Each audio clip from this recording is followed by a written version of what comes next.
તો એક મોટા સમાચાર સામે આવી રહ્યા છે, આપણે જણાવી દઈએ બ્રેકિંગ ન્યૂઝ। નગરપાલિકા જુનિયર ક્લાર્ક એસીબીની ઝપટે ચડ્યા છે।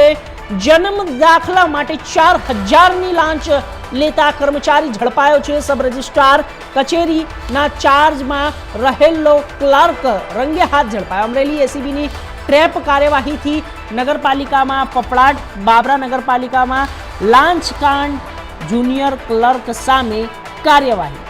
તો બાબરા નગરપાલિકામાંથી ઘટના સામે આવી છે। લાંચ લેતા એક અધિકારી ઝડપાયો છે। એસીબીએ છટકું ગોઠવીને તેને પકડી પાડ્યો છે। બ્રેકિંગ ન્યૂઝ છે, મોટા સમાચાર છે, દ્રશ્યો બતાવી રહ્યા છે।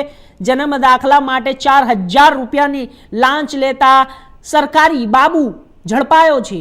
સબ રજિસ્ટ્રાર કચેરીના જ્યારે ચાર્જમાં રહેલો ક્લર્ક જ્યારે આ નગરપાલિકાની અંદર ફફડાટ ફેલાયો છે। અમરેલી એસીબીની ટ્રેપ કાર્યવાહીની અંદર સરકારી બાબુ લાંચ લેતા ઝડપાયો છે।